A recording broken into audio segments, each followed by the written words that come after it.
Field ஒர்க்கே பண்ணல. டேரக்டா சிஎம் தான் அப்படின்னா, டேரக்டா ஹீரோ தான் வேணா அது ரொம்ப கஷ்டம். ஆனால் 2026 தேர்தலில் உங்களுடைய வாக்கு யார்? ஸ்டாலின். ஸ்டாலின். எதனால ஸ்டாலின்? ஸ்டாலின் வந்து பெஸ்ட் சிஎம். எல்லா ஸ்டேட்டையும் விட இப்போ தமிழ்நாடு வந்து பெஸ்ட்டாக இருக்குது. எல்லாத்துலேயுமே பெஸ்ட்டாக இருக்குது. இன்ஃப்ராஸ்ட்ரக்சரில் தமிழ்நாடு தான் பெஸ்ட்டு, எக்கனாமிக்கில் தமிழ்நாடு பெஸ்ட்டு, எல்லாத்துலேயுமே தமிழ்நாடு தான் பெஸ்ட்டு. அதனால என்னோட இது எப்போவுமே டிஎம்கே தான். சின்ன பசங்க பாதுகாப்பு, வயசானவங்க பாதுகாப்பு இல்லை, பெரிய போதை, பள்ளக்கட்டுல அது கஞ்சாப்பி எல்லாம் போகுது. அந்த ஆட்சி மாறாதான் அவர் கொஞ்சம் சரி பண்ணுவார், முயற்சி பண்ணிக்கிறாரு. இப்போ வந்தாட்டானா எல்லாம் கிளியராக பண்ணுறாங்க. இப்போ வந்து வெளியில் போற்றவும் முடியல சின்ன பசங்க.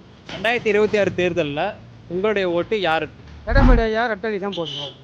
2026 தேர்தலில் உங்களுடைய வாக்கு யாருக்கு? தளபதி தான். தளபதி. ஏன் ஏன் விஜய்? ஏன் விஜய்னா வந்து புதுசாக வராது ப்ரோ. சரி, ஒரு வாய்ப்பு கொடுத்து பார்க்கலாம் எப்படி பண்ணுறாரு என்ன பண்ணுறாருன்ட்டு.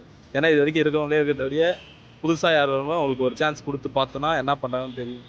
நல்லா பண்ணுவாரு, நம்பிக்கையில் போடலாம். அது அந்த தான் இது. என்னோட வாக்குன்னு பார்த்தீங்கன்னா, இப்போ அவர் சொன்னது என்னன்னா, விஜய் வந்து ஃபஸ்ட் டைம் வந்து வாக்களிக்கணும், புதுசாக ஒரு ஆள் வராங்க அப்படிங்கிறத ஆசைப்பட்டு அவங்க சொல்கிறாங்க. அப்போ இதுக்கு முன்னாடி புதுசாக வந்து ஒரு ஆள் வந்து நின்னார், நாம் தமிழர் கட்சி சீமான். அவருக்கு வந்து ஒரு வாய்ப்பு கொடுத்ததுக்கப்புறம் நீங்கள் விஜய் கொடுங்க. ஏன்னா வந்து ஏடிஎம்கே டிஎம்கே வந்து எல்லாம் வந்து அந்த இன்னொரு ஆள் வரணும், புதுசாக ஒரு ஆள் வரணும்னு நினைக்கல. விஜய்க்கு முன்னாடியே வந்து அவர் தனிச்சியாங்க களத்துலையாக இருந்தாலும் எதாக இருந்தாலும் வந்து நாம் தமிழர் அவங்க மேலே என்னதான் முரண்பாடு இருந்தாலும் அவங்க ஸ்டாண்டர்டாக நிற்கிறாங்க. என்னோட வாக்குன்னு பார்த்தீங்கன்னா, எனக்கு இப்போ வரைக்குமே நாம் தமிழர் கட்சிக்கு தான் வரும்.